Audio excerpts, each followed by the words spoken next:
Mankind has submerged itself in the most devastating type of war possible, a trade war.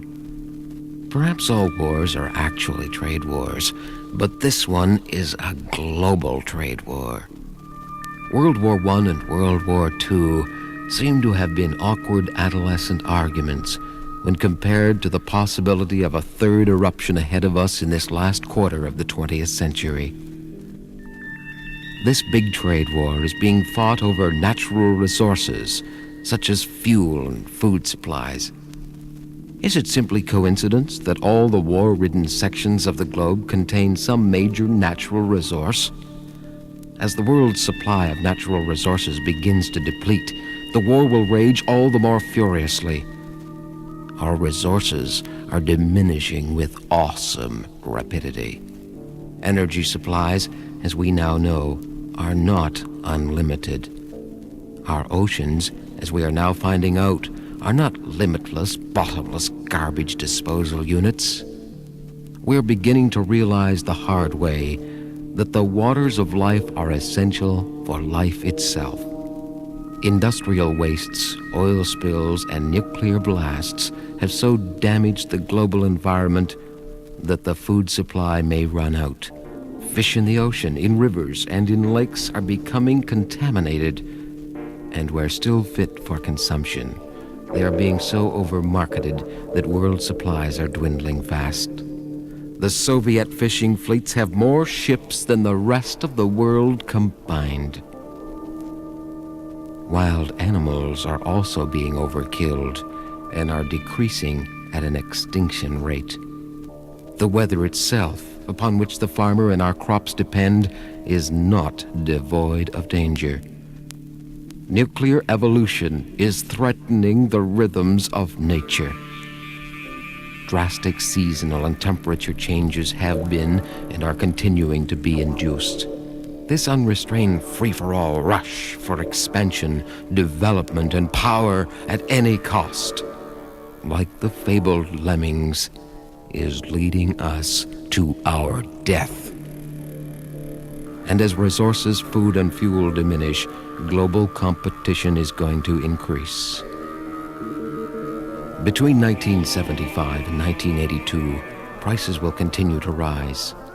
Inflation will continue its upward spiral. Cities, states, and countries will declare bankruptcy and submit to intervention or controls imposed by larger, more secure and powerful nations, or else pathetically deteriorate into anarchy. The stock market will, of course, crash, but this time a global crash unequaled in recorded history. The entire world banking system will be shattered. Many corporations and large individually owned industries will collapse. Even many of the multinational corporations will not escape. The economic system of the world will be drastically altered, and the balance of world power will shift considerably. Free enterprise will be dealt a devastating blow. Democracy, as we know it, will never be the same again. We will be entering an era of social revolution. Controls and more controls will be imposed on citizens of every nation as each scrambles for economic survival. By 1982, there will be world shortages of just about all resources. The insecurity and chaos of 1982 will generate unbearable tensions and tragedies. There will be a life and death struggle for food and fuel between all nations. From 1982 to 1984 inclusive, there will be such stressful intensity that the fate of life on Earth hangs in the balance. Such a tremendous period of change has not occurred and will not reoccur in over 500 years. Not since the Renaissance, not since the first book was printed in English, not since the discovery of America and the subsequent destruction of the Red Indian civilization. These were all grand new horizons, And perhaps mankind in 1984 will also open grand new horizons in the space age.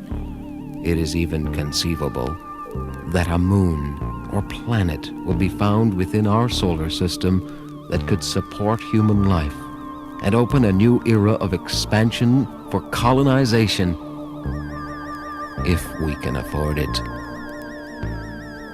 Most likely between 1982 and 1984, competitive nations will plunge themselves and the rest of humanity along with them into a full-scale nuclear war, a third world war, a global holocaust, the survivors of which, if any, will be the seeds of the Aquarian Age.